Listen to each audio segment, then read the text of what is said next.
NetsBoy, so let's hear what he has to say. His name is NetsBoy, he thinks the world is all over when the Nets just can't play.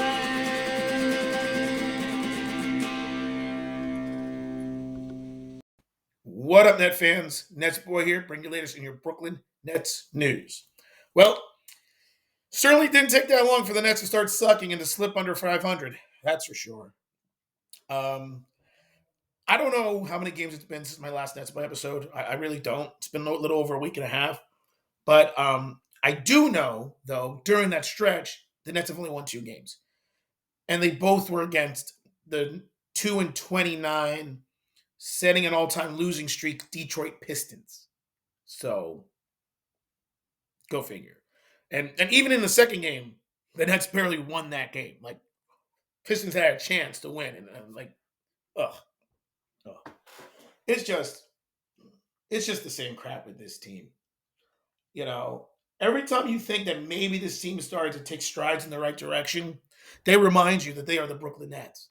And nothing could have reminded you that more than the most recent loss to the Washington Wizards. That was probably one of the worst games I've ever seen the Nets play in a long time. I mean, there's no reason to lose to the Wizards. And just everything surrounding it was just a disaster. So let me start off with that Wizards game because a lot of the things that happened in that Wizard game have been happening during the stretch of games in which the Nets have been sucking. It just so happened that it all happened at once pretty much in that game. So we can kind of look at things like that. First thing I want to address is just the simple fact that, and I've said it before, I don't think Mikal Bridges is that guy. I don't think he is a superstar player. And I do believe he is the best player on the Nets. And I do believe he has to be the main focus on the team offensively and defensively all the way around.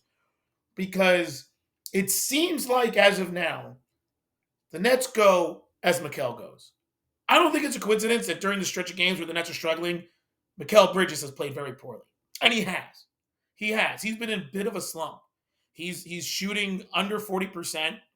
He's not scoring a lot. He's not playing good defense. He's just not being efficient, not being good.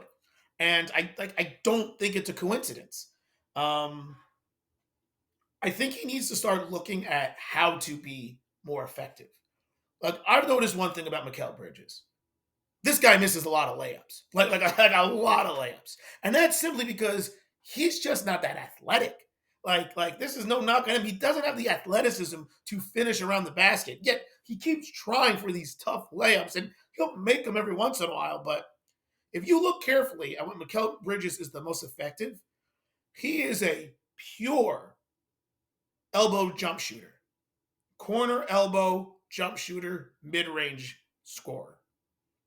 That's the only thing he really does well on the offensive side. Yes, he can shoot the three. Yes, he can finish around the basket occasionally.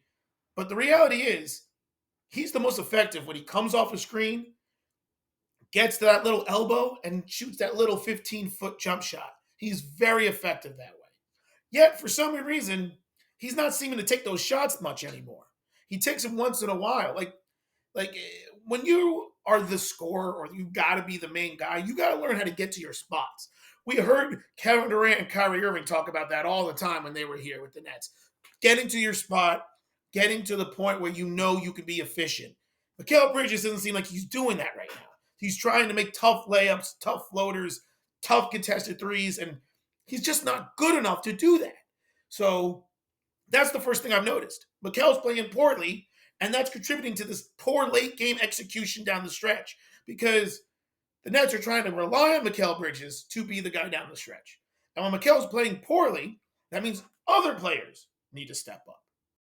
Which takes me to my next point or thing I've noticed with this Nets team, and that is too much hero ball, too much isolation, and too much what I like to call, bro, you're doing too much basketball, aka the Spencer Dinwiddie show.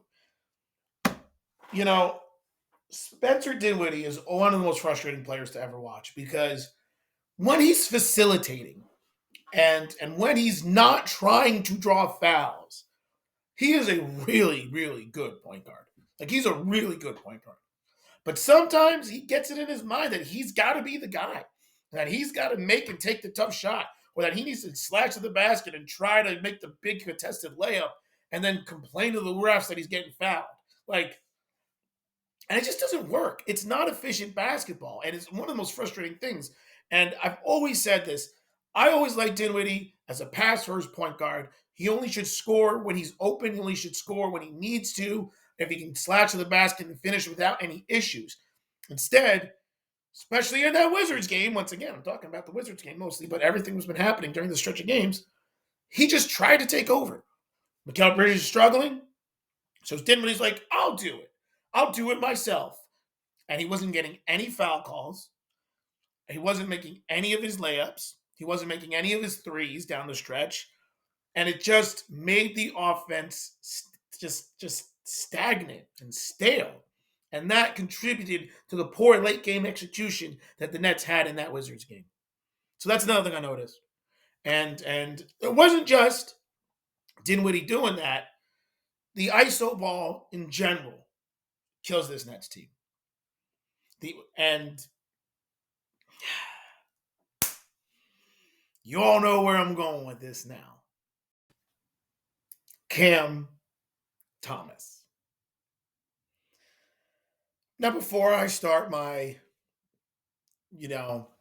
daily episode of Bashing Cam Thomas, I do want to say this. I've actually been very pleased with what I've seen from Cam Thomas during these last stretch of games, minus the Wizards game, which I'll touch upon that in a second. I think Cam has shown a lot of maturity and better basketball during this stretch. He's not being an all or nothing offensive player. I'm seeing him make the right play. I see him facilitating a little more. I see him getting to his spots that Mikal Bridges doesn't seem to do and taking smart shots, not contested, dumb fadeaway shots, but getting to spots of the floor where he knows he can score. I saw him lob an alley-oop to Claxton. I saw him pass the ball into the corner to Dorian Finney-Smith for a big three. I saw him playing more controlled and in the flow of the offense during this stretch. And so I have to give credit to Cam Thomas during that, during these stretch of games. Unfortunately, it hasn't really translated to much wins, but nothing is right now for this Nets team. I don't know if there's really much this Nets team can do that's going to translate to wins the way they've been playing. But I do want to give him the credit that I've seen him play better, in my opinion, from what I've seen in the past, right? But then the Wizards game came, and he went back to the old Cam Thomas. And I don't think it's a coincidence that it happened once Jock Vaughn decided to do this have Cam come off the bench thing in the Wizards game. Now, I know I've said I think Cam Thomas is most effective coming off the bench in the role he was with the Wizards. Played 24 minutes, scored 15 points, and just was a spark. But the reality is Cam Thomas clearly is one of these basketball players who, how can I say this nicely, doesn't have good basketball IQ. You can't change the situation enough for him to learn on the fly. Like, that's the reality. Like, I do think the reason why Cam figured it out and was being more effective and efficient and playing through the offense the last couple games beforehand was because he finally learned how to play some basketball. Still making some mistakes, but he kind of learned how to do it. And that was as a starter. Now, Jock Vaughn decided to have him come off the bench. Well, now it's just like starting back at zero again because all the guy was doing was being a black hole again, dribbling in circles, taking dumb shots, not making the right pass, not being in the flow in the offense. It's like his mindset is, I'm only going to play 25 minutes. I'm only going to come off the bench. I got to just shoot. And it's not good. It's not good. So it's just, it's frustrating. And the other factors of Cam Thomas was very clear in that Wizards loss. Did anyone else notice how easy the Wizards were scoring? they were just down the stretch, they were just isolating Cam Thomas, which is funny because this is what the Nets try to do all the time, getting the matchup they wanted. They were trying to set the screen and the pick so that Cam Thomas was guarding Kyle Kuzma, which what a joke that was. And Kyle Kuzma just simply shot over Cam Thomas or was able to get to the dribble penetration, which once again, I mentioned this before. Cam Thomas has no lateral quickness. He has no guarding ability around the perimeter at all. If you're going to let the 6'10, Kyle Kuzma beat you off the dribble and then do a step back jump shot, like, this guy. So that's what the Wizards were doing, and it was working very, very well. Jock Vaughn noticed this, and if you watch the end of the Wizards game, he actually took Cam Thomas out at the end. So this is why Cam Thomas is just too flawed for me, because you can't rely on him to be down there and scoring down the stretch, which the Nets could have totally used him down the stretch. That's one thing I also said. Of all the players on the Nets, the one player I do believe is the best closer or the best player to try to play through at the end of a game is Cam Thomas, because of his ability to take and make tough shots. But if he can't play any defense and you're just going to give up the points on the other end, he can't be out on the court. So that's another thing that we notice. When he's not out there to try to help the team down the stretch, the offense struggles. But when he is out there, they might score, but he can't play any defense, and the defense struggles. So it's just a circle of disaster constantly. So it's just frustrating to constantly see this from this Nets team and see this from Cam Thomas. So that's the other thing. The ISO ball, the hero ball, the isolations, the lack of ball movement, Cam Thomas's inefficiency in the defensive end, his black holeness.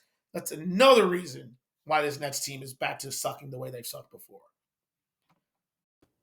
Now, the last point I'm going to make about why this Nets team is sucking again is just the simple fact that they're just not executing and doing things the way they were in the beginning of the season. Simple as that. They're not moving the ball offensively. They're allowing too many offensive rebounds. They're turning the ball over too much. And they're just simply not making free throws. Those four things, the Nets were doing a pretty decent job early on doing. But lately, they've been god-awful with those things. And it's not a coincidence. Because those are the little things that you really need to do if you want to win, especially if you're a team that doesn't have the most talented roster in the NBA. So that's pretty much it. All those things I just touched upon, and those things are the big reason why this Nets team is struggling and is back to being the sucky Nets. Will it change? I don't know. I mean, I know I would like to see the Nets play a little bit more through Cam Johnson, because he's been the lone bright spot right now during these stretch of games. He seems like he's figuring out how to be efficient and score as well. I like to see him take a few more mid-range jump shots here and there, but I like his ability to get his shot off at times because he's got height. And I do like it, when he gets an opportunity to score a little bit more. I think sometimes he becomes the forgotten offensive player. But I'd like seeing a little bit more from him. I like to see the Nets maybe give Claxton a few more offensive touches. Like, I know that's not really his role. His role is more rebounding and defense and energy, but maybe 5 to 8 times a game, let him catch the ball at the top of the key and in the triple threat and use his athleticism and quickness to try to beat bigger, slower bigs off the dribble and get to the basket.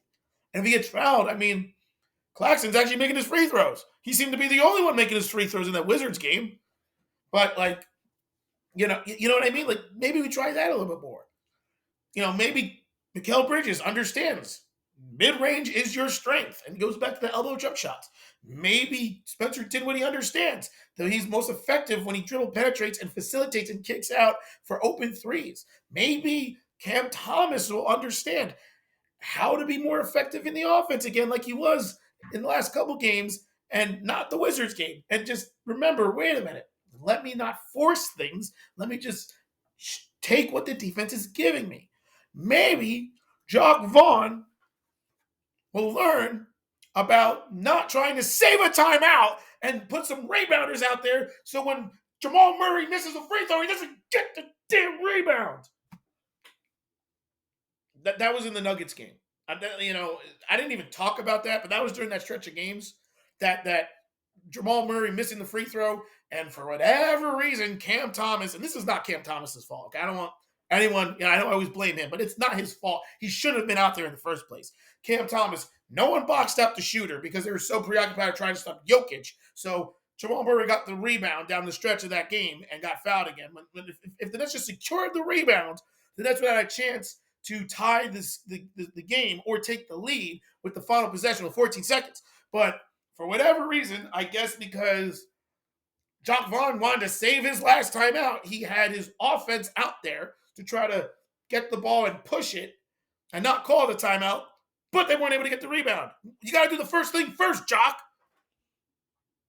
So maybe he needs to start understanding things like that, and then maybe this Nets team will start winning again. But I don't know, because it's a tough couple games coming up for the Nets. But before I touch upon that, I do want to address one more thing that doesn't really have much to do with why the Nets have been sucking lately, but something that has been a little bit of a hot topic with this Nets team. Last thing I want to briefly talk about is this little controversy about what the Nets did against the Bucks, 2 games ago. It's funny. No one talks about the Nets. No one cares about the Nets, except for when people want to blame them or yell at them or point out something wrong that they're doing, right? Like, that's just the way it is. I guess that's just what it is to be a Nets fan at this point.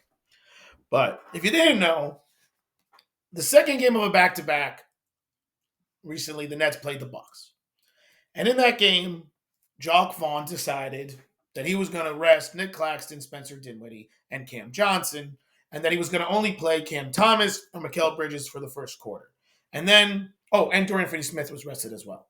And then he was going to play pretty much the entire G League team that the Nets have on the roster.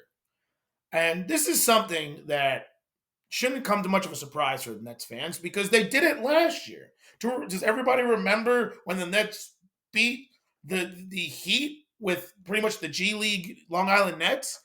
I remember it. It was one of the best wins of the year.